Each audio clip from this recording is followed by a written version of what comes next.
need to give me one of them tripods because holding my phone kind of getting old.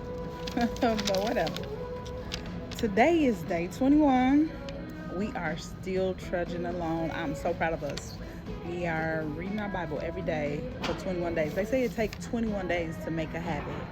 So this is tomorrow. It'll be a habit to read our Bible every day, right? A good habit, in my opinion. But today is day 21, and we're reading Genesis 27 through 29. In Genesis 27, Isaac sent Esau out to hunt and told him, once he comes back with whatever he captures or whatever he kills, make him a meal and then he'll give him his blessing.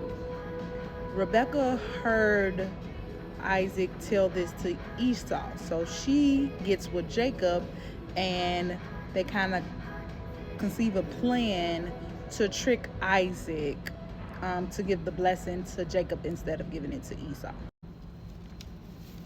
At this time, Isaac's sight is pretty much gone.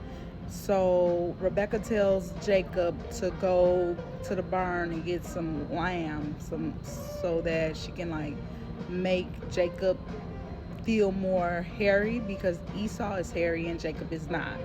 And so Jacob does this, and they get them together and they send them in there to the dad with the food. So Isaac is talking to Jacob and he says, you have the voice of Jacob, but the hands of Esau. And in my head, I'm like, in all this conniving, they didn't think to try to disguise the voice. But I guess they forgot that aspect of it all. But anyway, Isaac blesses Jacob. He gives Jacob Esau's blessing. And right after he gives him the blessing, Esau comes in and he's like, hey, I got the kill, here's the food, I'm ready for the blessing. And he's like, Isaac is like, who are you? And Esau's like, it's Esau, your firstborn, I'm here for the blessing. Isaac is like, I already blessed Jacob, sorry. So Esau's like, bless me too, you ain't got nothing left, like bless me too. And Isaac is like, that's not how it works. Jacob got it. And Esau is pissed because in the previous chapter, Jacob had already got his birthright and now he got his blessing. So he's like, I'm gonna kill Jacob. Rebecca heard Esau say that he's planning to kill Jacob. So she tells Jacob, like, hey, your brother's planning to kill you. Go to my brother's land, Laban. Again, I don't know how to say these names, so she sent it to the brother house. But she tells Isaac, like, I don't want Jacob to marry any of these women, so I'm sending him back to the land where my brother is so that he can pick one of those wives. That wraps up chapter 27. Going into chapter 28, Isaac is like, Jacob, go to your mother's land where her brother is and pick a cousin to be your wife. And I'm just like, these people have no problem marrying their cousins, because Isaac and Rebecca are cousins too. And now he's sending Jacob to go marry one of his cousins. Okay. So because Jacob got the blessing, Esau was like, oh. So he decides to go and marry one of Ishmael's daughters. So he goes to marry his daddy brother, half brother daughter. Okay. Again, cousins marrying cousins.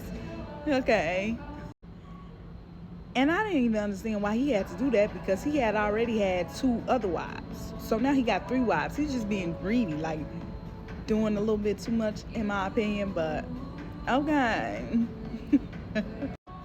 Then we go back to Jacob's storyline, and Jacob is on his way to his uncle's house or his uncle's land, and he kind of stopped and take a rest and falls asleep, and he has a dream about a ladder going from earth to heaven, and it's essentially then he hears God tell him that he's going to give him the blessings of Abraham, which is basically, he's going to have a large descendants. His offspring will bless many, and so on and so forth. And then here's the interesting part.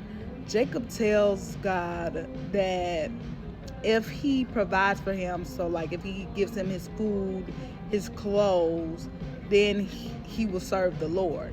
And I'm thinking to myself, how is he getting all these blessings if he doesn't even believe at this point? Because he's like, if this, then that. And again, I guess that goes back to generational blessings. Because of Abraham's belief, Jacob is receiving the benefits.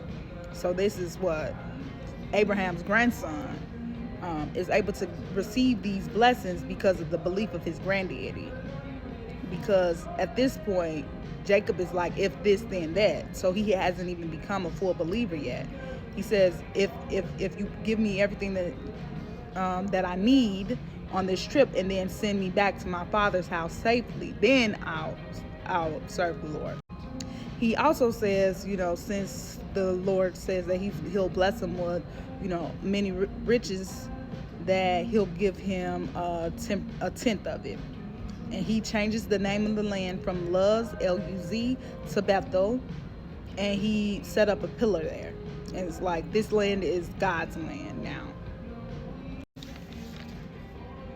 That brings us to Genesis 29. Jacob arrives and he finds shepherds there, and he's like, hey, is Laban here? Like, is this his land? And they're like, yeah. They confirm that he's there. They confirm that he's well. And then he sees Rachel, and he's like in awe of her beauty. And Rachel is bringing the sheep, her dad's sheep, to get water, because she's a shepherd. And I didn't know that women can be shepherds, but Rachel is a shepherd, and she's bringing the sheep to get water. So then Jacob stays there for like a month, and Laban is like, hey, I need to pay you. What do you want to get paid? And he's like, I'll work for you for 7 years to marry Rachel. Now, Rachel is the little sister. She has a big sister named Leah. To celebrate, after working for 7 years, Laban throws a big party, and then he sends in Leah instead of Rachel. So Jacob is like, what? Why'd you do that? Like, I worked 7 years, you promised me Rachel, and you give me Leah.